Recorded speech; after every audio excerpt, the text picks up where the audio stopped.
Michael Cohen had always made problems go away for President Trump. But after the FBI raided Cohen's home in April, the fixer himself became the issue.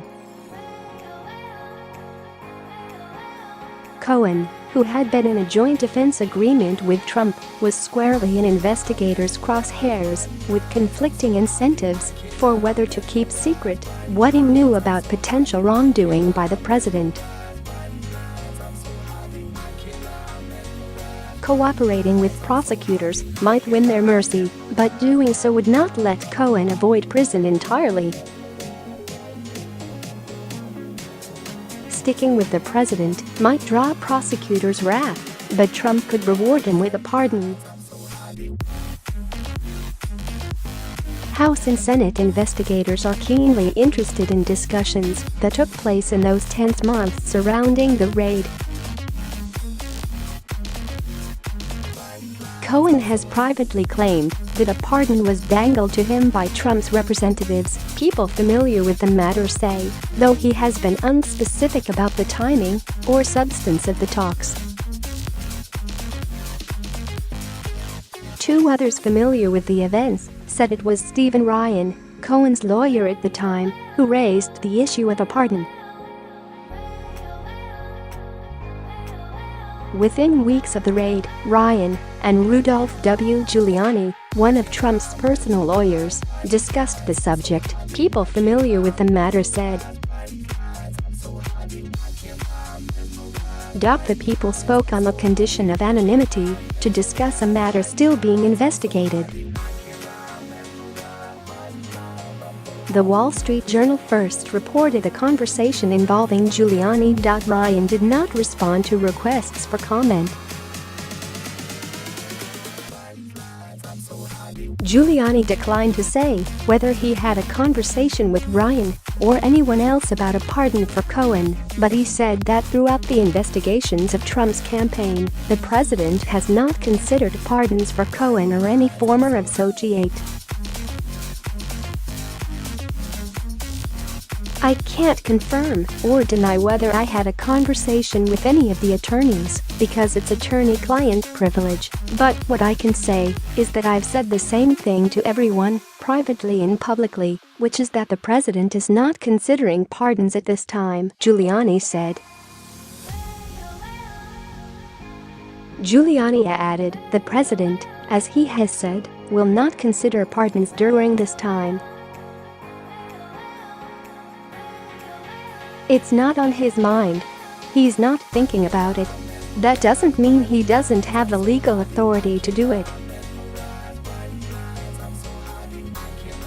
But at this point, he's not thinking about it, and it's not on his mind. Although Trump has authority under the Constitution to pardon Cohen, doing so could be politically damaging. Lawmakers also are interested in exploring whether Cohen was offered a bargain tying his cooperation with law enforcement to a pardon, which could be illegal. In public testimony last week before the House Oversight and Reform Committee, Cohen asserted that federal prosecutors in Manhattan asked him not to discuss a conversation he had with the president or one of his agents after the FBI raided his home. It was not immediately clear, though, whether prosecutors' interest in the conversation is related to pardons. A spokesman for the U.S. Attorney's Office has declined to comment on Cohen's testimony. I do not believe that exercising the constitutional right alone can constitute obstruction, said Jacob Frankel, a former federal prosecutor now in private practice at Dickinson Wright. On the other hand, if the president were to bargain a pardon in exchange for any act that would obstruct the investigation, that would implicate the bribery and gratuity statute. Cohen told lawmakers that he had never asked for, nor would he accept, a pardon from Trump. If he were found to have sought a pardon, that could raise questions about the veracity of his testimony. Lanny J. Davis, a lawyer for Cohen, said, "We stand by the truth of Michael Cohen's testimony before the House Oversight Committee." Cohen ultimately left the joint defense agreement he had with Trump and pleaded guilty in August to several crimes, including violating campaign finance laws by arranging for the payment of hush money to women who alleged they had affairs with Trump. In his plea, and in later court hearings, Cohen alleged that he worked in coordination with Trump to break the law. He also pleaded guilty to lying to Congress about the timing of discussions about a possible Trump Tower project in Moscow, saying his aim was to be consistent with Trump's messaging on Russia. Cohen testified that the discussions ended in January 2016, when in fact, he now admits, they continued into June. A person familiar with the matter characterized the discussions about pardons involving Cohen and Cohen's memory of them as nebulous. Cohen has not alleged that he was offered an explicit quid pro quo that would tie a pardon to his cooperation with law enforcement, the person said. The person said Cohen felt that Trump's team was using innuendo and suggestion to imply there would be a benefit for his loyalty. It was very vague, the person said. The topic of pardons came up when Cohen testified privately last week before the House and Senate Intelligence Committees. Precisely what Cohen alleged there remains unclear. Davis has declined to discuss the closed-door session, though he said on MSNBC that Cohen discussed new, potentially game-changing information and that it was about lying and obstruction evidence.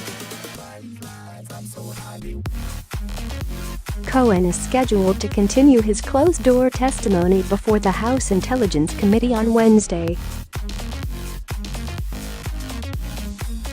The period after the April raid was particularly fraught for Cohen, who was feeling increasingly isolated from Trump and facing escalating legal and financial concerns.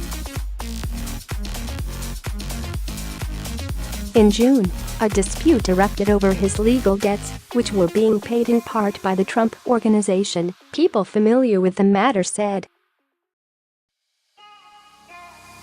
The Trump Organization was not at the time paying for all of Cohen's expenses, but it was footing the bill for a costly review of the enormous cache of documents and audio and video recordings seized during the raid.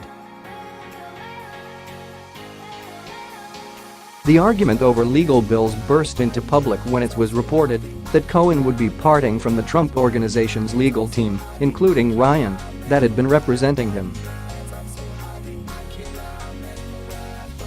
At the time, Cohen told associates that he was feeling neglected by the president, despite his long-professed loyalty. The Washington Post reported in July 2017 that Trump had asked advisors about his power to pardon aides, family members and even himself in connection with special counsel Robert S. Mueller's investigation into whether his campaign coordinated with Russia to influence the 2016 election. In the wake of that report, Trump seemed to play down his consideration of that topic. While all agree the US president has the complete power to pardon, why think of that when only crime so far is leaks against us, he wrote on Twitter at the time. Trump's other comments, though, have led his critics to worry he might offer pardons to those who remain loyal to him while retaliating against those who don't. After Cohen pleaded guilty in August to various crimes and agreed to cooperate with prosecutors on the same day, former Trump campaign chairman Paul Manafort was found guilty after a weeks-long trial. Trump directly contrasted the two men and took a swipe at his own Justice Department, which handled their cases. "I feel very badly for Paul Manafort and his wonderful family," Trump wrote. Justice took a 12-year-old tax case, among other things, applied tremendous pressure on him, and, unlike Michael Cohen, he refused to make up stories in order to get a deal. Such respect for a brave man.